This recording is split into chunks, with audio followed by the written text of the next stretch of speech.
Hello, welcome to Najee Talks. I'm Darrell Najee Hampton, where I brainstorm with people about topics underneath the umbrella of lifestyle and have them come on the show and we discuss those topics. Today we have Osato Oshodin. Hey Osato. Hi, how are you? Good, and yourself? I'm good. Could you tell the people something about yourself? All right, so pretty much what I do, I'm from Carson, California. I actually work for Superior Courts of California, so I do work with a lot of judges, and mainly I research a lot of policy as well as, I could say, certain support that the court needs. Nice. What high school did you go to? So of course I went to King Drew, Just got that class out of there. '08, of course. Whatever. Okay, so you ready to start? Yeah, I'm ready. All right, let's begin. All right, first question. Have you always been honest in your relationships?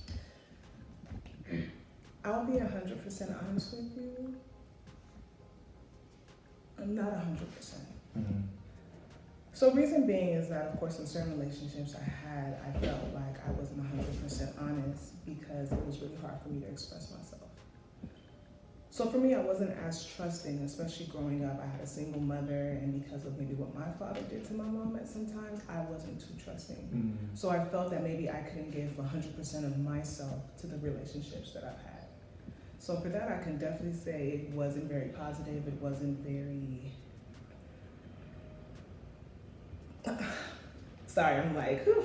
It's a very emotional topic. So it's good that we're even talking about this. But for me, I felt like I couldn't give 100% of myself because of my own experiences. And so I wasn't always 100% honest in my relationships. Okay. Thank you. All right. So when it comes to that, who or what was the factor that changed your ideals about honesty in relationships? Well, definitely my husband now.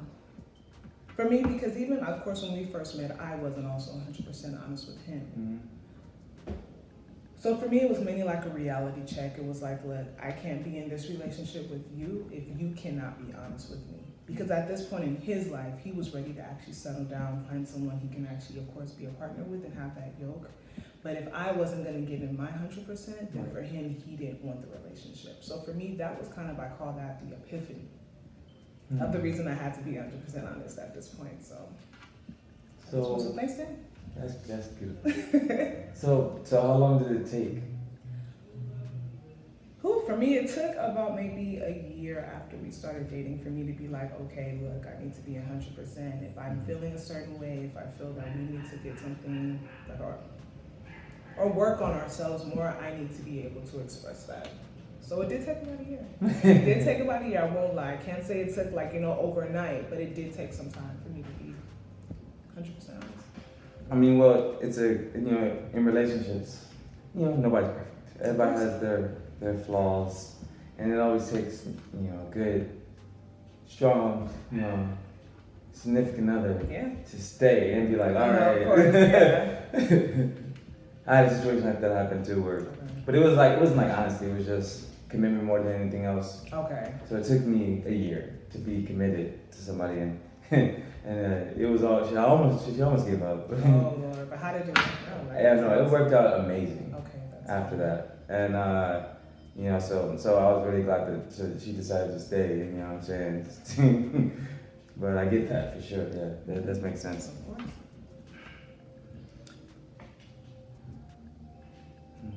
All right, so when it comes to this honesty that you have in the relationship, has anybody ever shunned you, family, friends, or anybody, even just people you've met, to have a conversation about it, like being 100% honest in your relationship?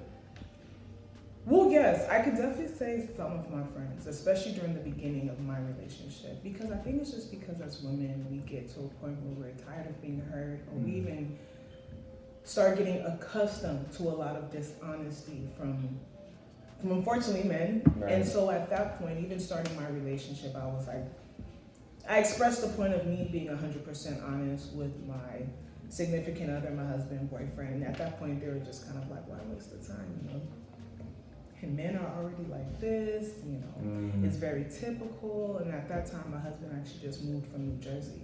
So we were just still kind of getting to know each other. And for them, they were like, well, he just moved to LA. Like, he's going to want to meet other girls. He's going to want to get to know other people. Why would he want to be 100% with you? Why would he want to get to really know you or be honest with you? Especially if there's so many other people in this state. Yeah. So also with me, of course, expressing myself to my friends or court. I can say because at one point in my life, I just did not care about relationships. I just wanted to have fun. I just wanted to just be free. And so for me, of course, getting older, I expressed a lot of my, I can say about, sorry, like it's so much I'm like thinking or so much I'm like running through my head with my past. But it's even good that I'm even talking about this now. But it was just so many things I wanted to express to them about how I wanted to grow. Right. And for me, I think it's because they're just so used to a lot of the dishonesty from people. They were just saying, why waste the time? You know, hey, you're young, you need to just live your life. You need to just do what you need to do, as they say. And for me, just like that just was not my path. So it was mainly my friends, because my family has always been supportive with whatever choices that I make or whatever things. But for me, it's always advice my mother always said is, of course, being yourself 100%, not having to change yourself or having to deceive others. Right. So for me, it's never really been my family, more of my friends. And it's mainly because they've been used to a certain pattern in the past. And unfortunately, some of them are still dealing with that now, that it's hard for them to be honest with others. So, yeah. That makes sense. So around what age did you like decide to stop, like basically start getting more serious? For me, when I moved back from New York, and I was about 25. Okay. So, like I can say about 4 years ago, because I'm 29 now. So yeah, it was when I moved back from New York. Because I can say definitely New York is a very interesting place, a very interesting place. And it's one of those things that you just have to go and get everything out and then come back and kind of like live reality. And I think that's at the time where it was like, look, this is not cute. This is not cool anymore. You're getting older. And at this point, you don't want to be like that to others. Because you never know the kind of reaction that you're putting on somebody else if you're not being 100% with them. And some people, for me, it could be, I can say it's always consequences to your actions. Right. And if you're not, of course, giving out 100% of yourself or being truthful with that person, it's not just, like I think, hurting them, you're also hurting yourself. So it took that for me to be like, stop. You know, it's time to be yourself. It's time to really show your truth. So. Yeah, because like whenever you decide to, create a mask for other people, the lies, they just pile on, and a lot of times it's just like really like harder to like keep up with them because you're like trying to tell somebody this, and then you don't like remember what you told them, so then like you see them like months later, and like they're trying to like come back to that, like, so how was that? And then he's just like, wait, what? Yeah, because you were lying. So of course, being honest, it's just, for me, it's kind of like the golden rule. Being honest, being yourself. Like I said, showing and living in your truth always has a positive outcome. Yeah. Like at times, I'm not gonna lie, not always positive, because you may, of course, chase that person away, or you may have to end that relationship because you were too honest. But it's better for you to live in your truth than having to live with something negative. Yeah. So. Because if you ever just decide to, basic like settle like in that relationship in a way that you are not comfortable, then it's gonna, cause issues for you and the relationship, down the road. Yes. Because there are a lot of people that just be like, okay, well, I'm gonna just do, just like convenience, like I'm gonna just sell that just because of convenience, like, just because it's like, oh, well, like I kind of just am not like bored, but kind of like I just want somebody here. Yeah. So it's like, well, I don't want to leave, but at the end of the day, you don't know what's gonna happen. I mean, if it's like, because I had a situation where it was a good relationship, and then it was like a religious thing came in the way and divided us. And then I was trying to have a compromise, but she wasn't. And so I was like, well, I can't really do anything about that. No, you can't change yourself. Yeah, so I'm like, I'm not gonna try to, do something that I don't want to do, because I'm not gonna like myself at the end of the day for being fake. And I was like, well, I, just gotta, let it happen and, move on. Yeah. And I definitely believe in karma, you know. I know. Trust me. So yeah, so I know that you give the good energy and it will come back. Though. Yes, it will. You know, you gotta be patient. Super. I 100% told you. Yeah, but then even when it comes to like, you know, when your husband was coming from another state, and people were like, oh well, you know, he's probably gonna, you know, want to branch out and Yeah, of course. get to, you know, meet other people and stuff. But I mean, honestly, at the end of the day, it's all about, you know, trust. Yeah, it's all about trust and maturity. Because if you didn't trust them, then you know, wouldn't have happened. Yeah. So. Yeah. So. All right. So next question.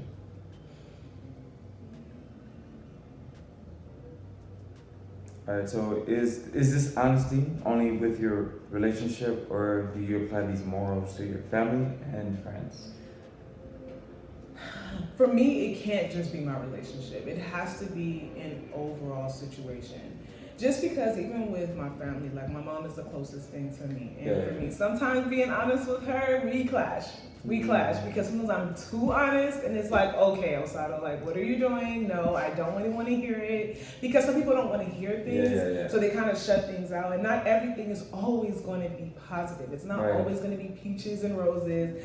Like at times they're going to be the hard truth. And for me, I think with me and my mother, like,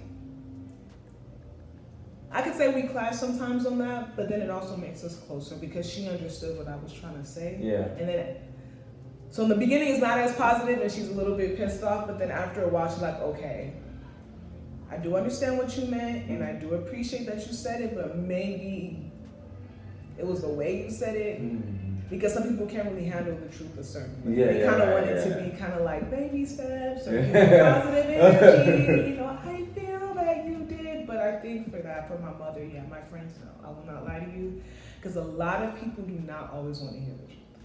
And for me, it's like now that I'm getting to a certain age, I really do not want to be fake. Like I can't sleep at night sometimes if I feel like I have to lie to you to make you feel better. And for me now, it's like I'm being very honest with people. If I feel a certain way, look, you know, I'd rather just come to you, sit down with you, let's talk about it, let's talk it out. If I feel that you're going down a path that can actually destroy you or make you feel very uncomfortable, I'd rather say it. So even if you do it, or even if you do whatever you're doing, at least at this point in my life, I said something. Right, yeah. So for me, I always say, like, if you see something, say something.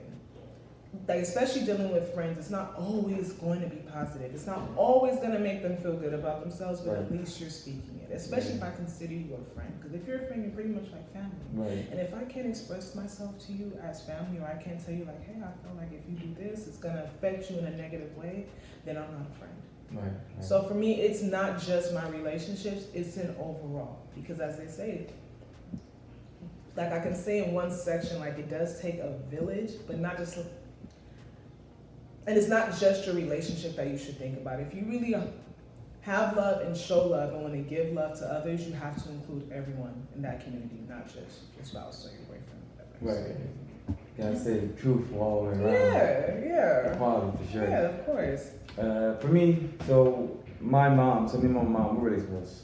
And, you know, so me being very honest, I'll talk about things that I've had a chance to think about and observe, like things that she's done. Okay. And it's like old stuff, like, you know, like back in the day stuff, like. Okay. But it won't be like just like I'm gonna bring it up out of nowhere. Like say if it's like something like maybe like her and my brother's relationship or something, she'll bring up something and then I'll explain like why. Okay. It's like that. So I'll be like, well, you know, this and this and this, you know, like, and you did do this. Like, I'm not saying, you're not, parents aren't perfect. You know, like, I get it. I'm just trying to let you know that this did happen. Because sometimes she tries to, like, act like it didn't. Yeah, but thinking like you did do this. Like, you did to me, you did that. Like, you know what I'm saying? Just acknowledge. I just want to acknowledge. Yeah. I don't want you to apologize. Just be like, oh, yeah, I did.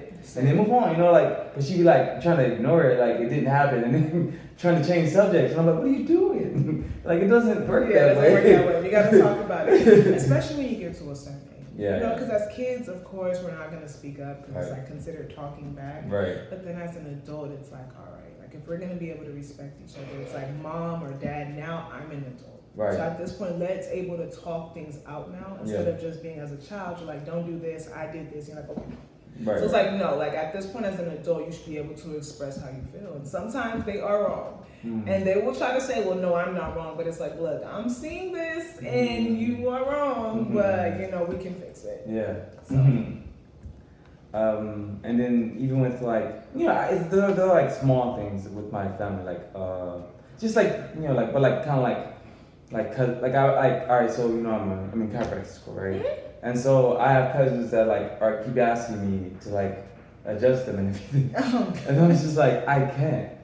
And then, because the thing is, it's like, it's not legal for me to do it. No, pretty much. And then even if it's like, and I'm telling them, like there were situations, even if I was licensed in a setting, like, because if it's like a setting where it's like, you know, like someone's like drinking, or even if I'm drinking, you know, if I'm drinking, or even if it's like near me or something, and I do something in front of people, and then you like, oh, you hurt me, and now you're going to sue me, and then now there's a witness going to be like, oh, but he was drinking too. See?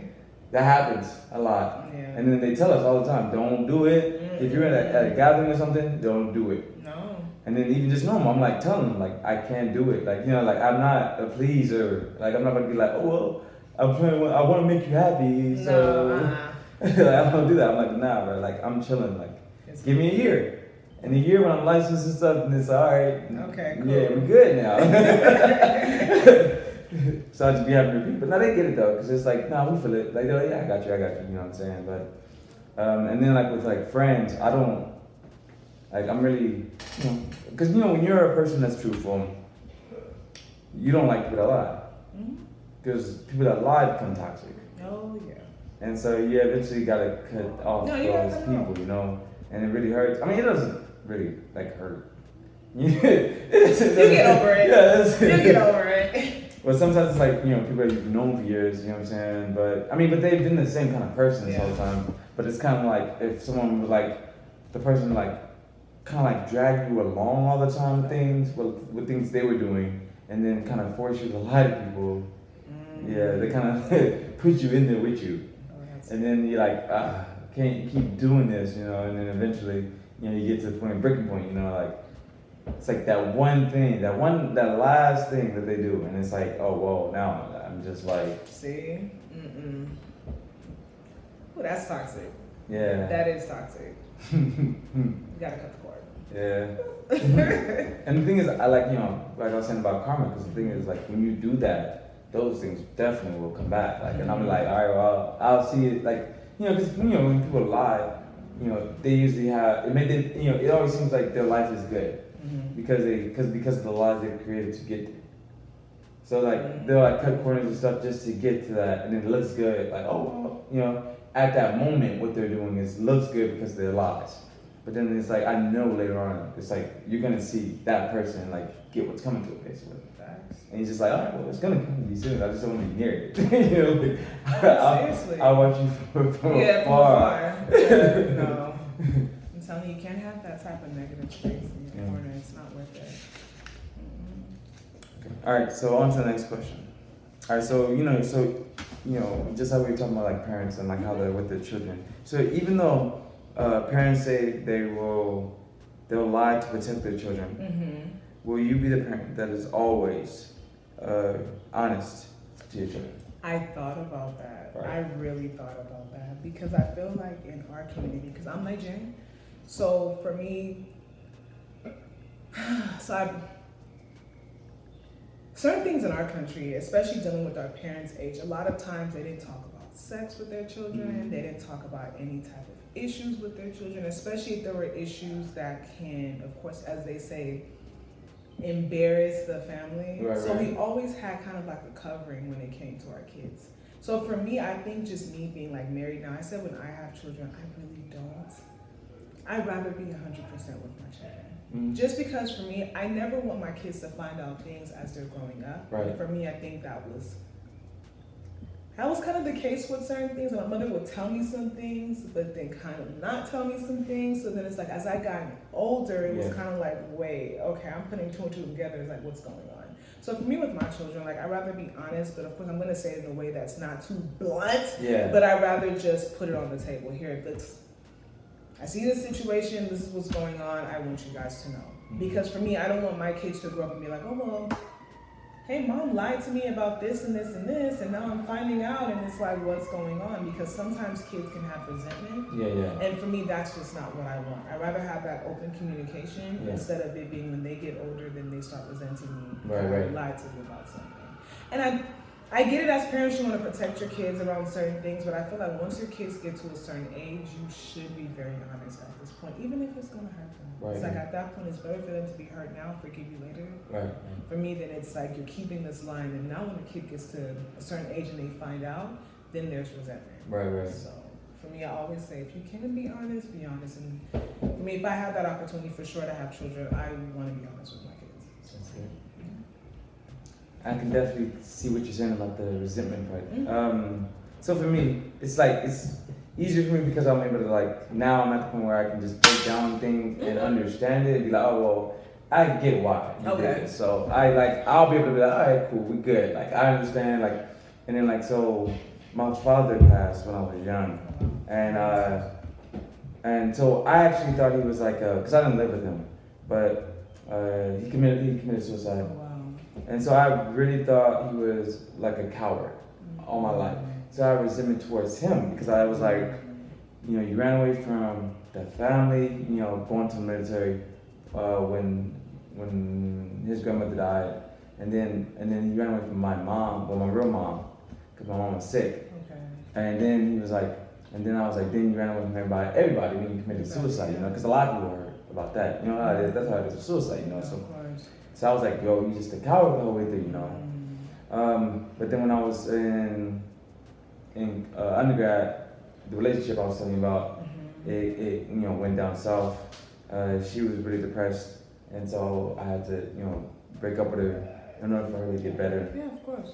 But it hurt, because like when you're dealing with a depressed, significant other, this is the person that I was with for years, best friend, So like I lost it, But she had no feelings left, so it was kind of hard to kind of like still see eye to eye with it. And then I still had feelings, and I would see her a lot, how it is. Yeah, of course. Marriage, so I was really, and then so I got to the point where I was trying to run away to. I was like, I need to get out of here, because it's my last year, so I was like, I'm ready to just go. Like, let me get out and go home. Let me be done with this, So it was a really rough last year, and then so I kind of had like a vision of it was a sign language sign for Papa,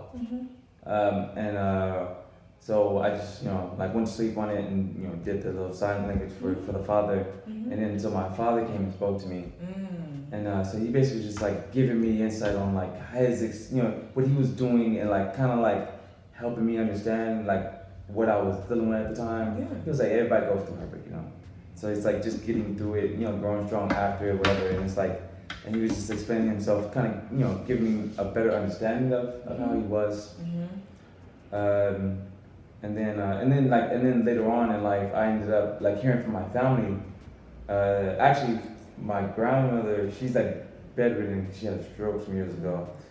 And so my real mother, I think she died like 2 years ago. So before she died though, she had Huntington's disease, so she was bedridden the whole time, like for years. And so my grandmother was telling me that my father, before he died, he told her that he did not know she was sick. Really? Because the thing is, with Huntington's disease, you have anger issues. You basically revert back into infancy. Oh, wow. So you have like tantrums and stuff.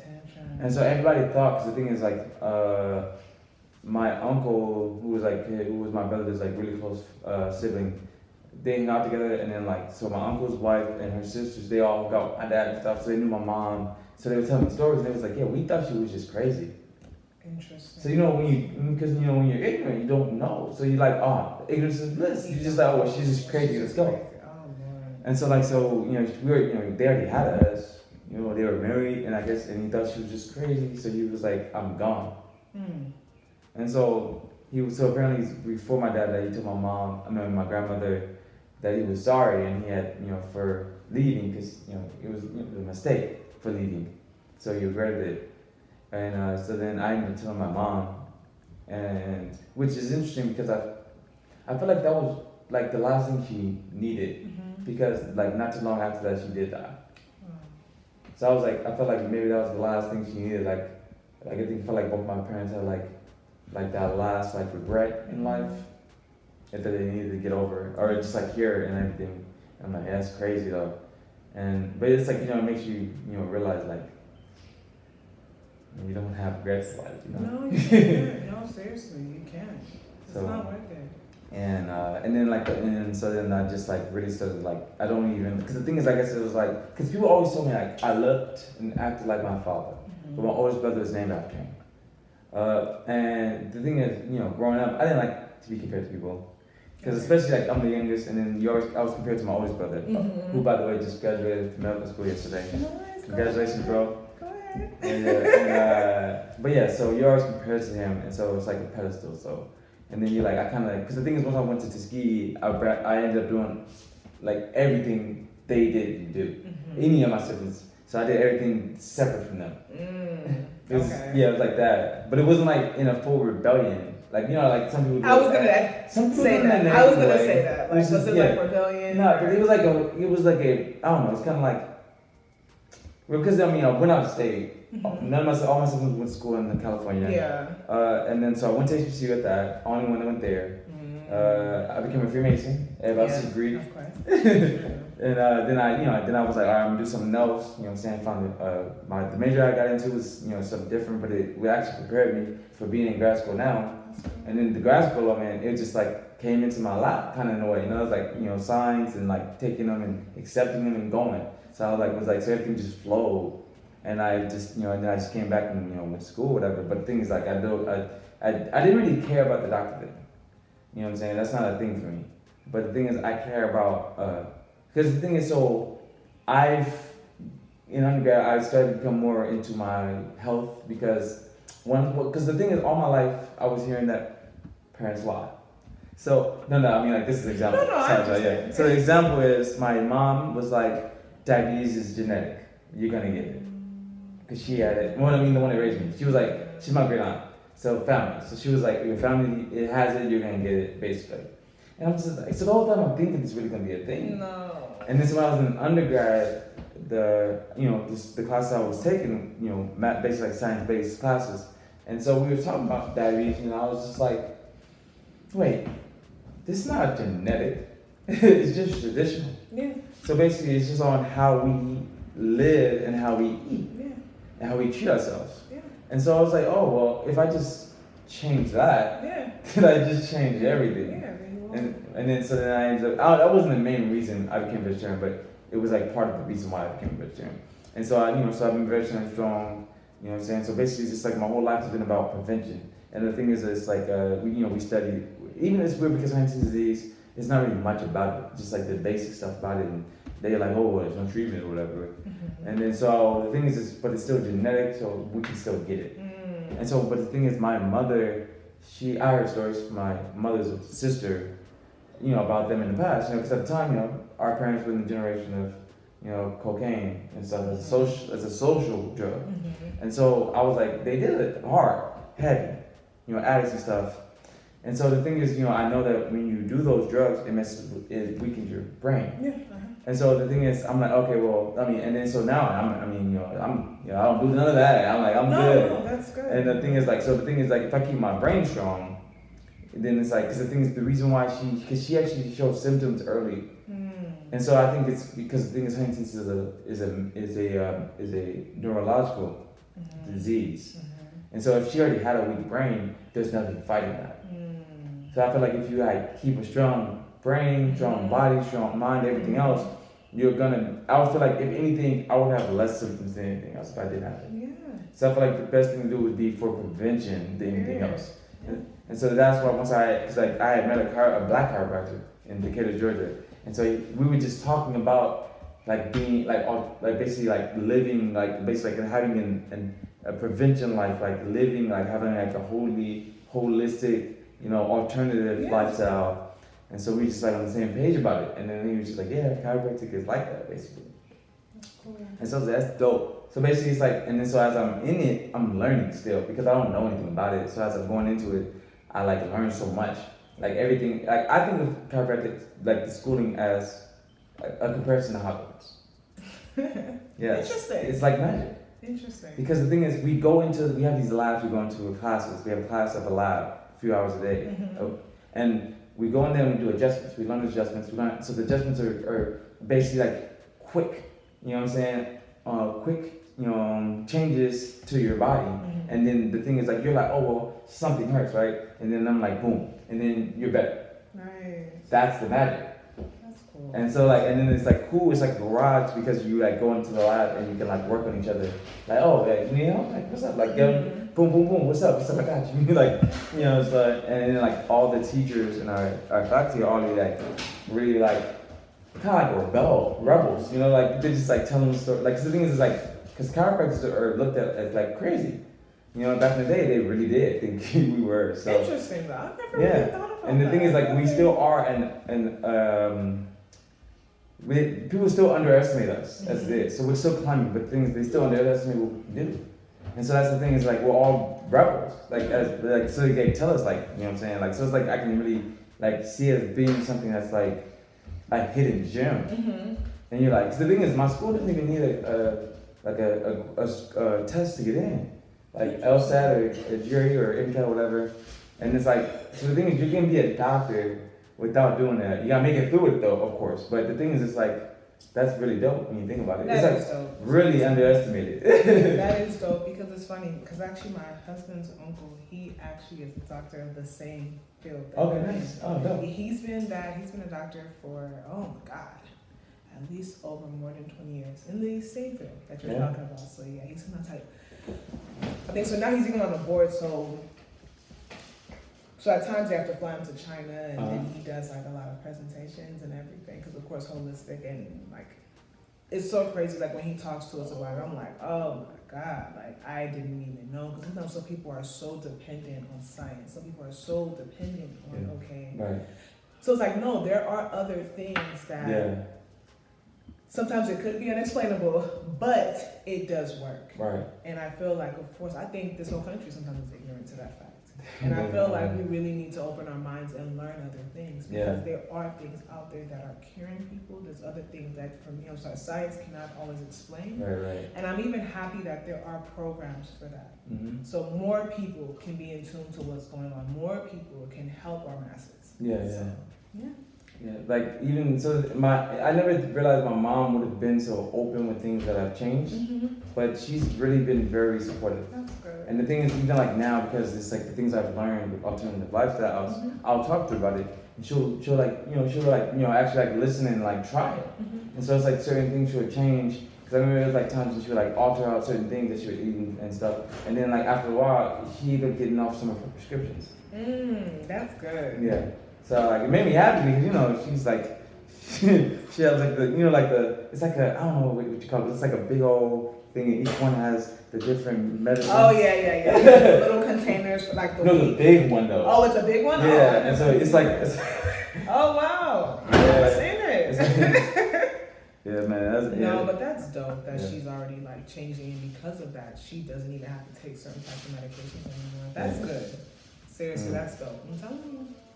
Sometimes your knowledge can help others. You just have to keep getting it going. So I think it's better off to, if anything, just don't force it on people. Because I never force anything. No, that's good. But still, but it's good that you talk about it. Yeah, the best thing to do with the dive line is basically just lead by example. Because being a Freemason, I subconsciously made all my friends and my roommates. They wanted to be it though because it was like I brought them around, my brothers and these sisters around, and they liked it. They was they really cool and stuff. And so he's like, and then someone would be like, so we trying to get on, like, all right. And then like each year it's always at least one person from my house. Wow. That comes through into my lodge, and it was like, there you go. Legit. Yeah. Because it's so funny, especially with the Freemason. Like back in the time that I was in school, there was so many negative connotations associated, and I just felt like people were not aware. But I think for me, you can't be aware because Yeah. it is something that is secret. It is something that is sacred. So no, you're not gonna be aware. But because of that, people had so much negative things to say, and it's like, no, not everything is always gonna be the typical Greek life.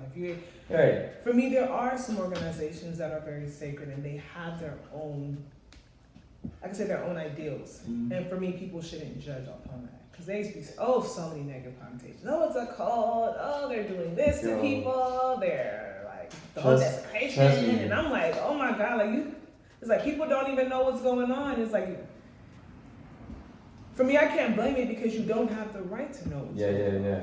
Because that's something that you have to make a decision for. Mm-hmm. And I'm sorry, if that society wants you to come in, then at that point, I mean, cause it is what it is. Yeah, you know? Because for me, it was like, well, before I did it, because I had met a black Freemason that was the uncle of one of my friends.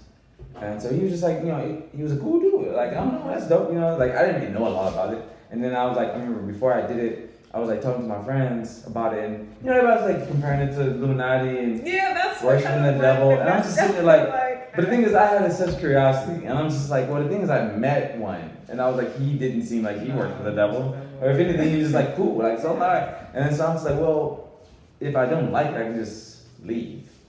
You know, no one's gonna just be like, oh, well, you're here now, like you're stuck. And then see, I didn't know any of them at my school because we have a lot of students that are, and so I didn't know any of them. And then so I just like talked to one, and you know, we just talked. It was simple. I mean, it was not like simple, but it was simple. Like, it wasn't like a lot. It was just like simple. Like, all right, let me talk to you. Like, it wasn't like it wasn't like you had to do a whole bunch of stuff for it. Like, you know, like you gotta like show up to all this stuff, and like we gotta see you. No, just be like, hey, so what's up? And they be like, oh yeah, so why you wanna do it? All right, cool. Like application, whatever. We got it. No, but that's cool though. Yeah, but then like afterwards, you know, being inside of it, you know, it's like, well, for us, so the thing is, a lot of our college was founded off of it, created off of Freemasonry, but it was like the buildings and the structures and everything was architecture by one. That's cool. And so the thing is, we had like a tree that we prayed on every Friday, and the thing is, it was like, you know, people were like looking like, what you guys doing? Because we was in the yard, so it's like all people was here for like lunch and stuff, and they would always see us, and they'd be like, so like, because they don't know anything, like, and so they was just like, oh, what are you guys doing? Like, and there'd be people that wouldn't even like cross the line, I guess, whatever. We wouldn't even like care, but they would like stop and be like looking like, and then when you walk away. Yeah. I mean, I do, because it'd be times when it'd be our friends and stuff, and like we do like prayer and stuff. So like, I get it though. But yeah. So and then like people thought we were like a mob. Oh wow. That was the funniest part. It was cool though, because they kind of did feel like it though. But it was fun. It was fun. That's the important thing. But I mean, the thing is, it's kind of like, I mean, it gets like that because it's like, oh, like things happen, but then like, you know, it's like when you were like, you know, well connected or, you know, like that, like, oh, you're in this, and it's like everybody is, so it's like, you know, you get, you know, not like purposely getting off for stuff, but you see it and you experience it, you're like, oh, well, it happened, you know, like, but it's not just with us, like everybody, it happens with a lot of things, a lot of organizations and stuff, but yeah, man, I think it's really like dope to just like subconsciously just do it, because, and then even like with like my hair, and then like with my my nutrition, you know, people did it, and I wouldn't even purposely tell them to. They're just like, man, it looks good, or what you're doing is amazing. Cause I just tell them the story, and then like they go off of that. That's good. Yeah, so that's kind of like how I just do it, so it just makes it easier. So I'm trying to, you know, just force feed people, because I'm trying to force fed anything. Again, it's like showing influence without like actually going in and trying to influence others. Yeah. That's good.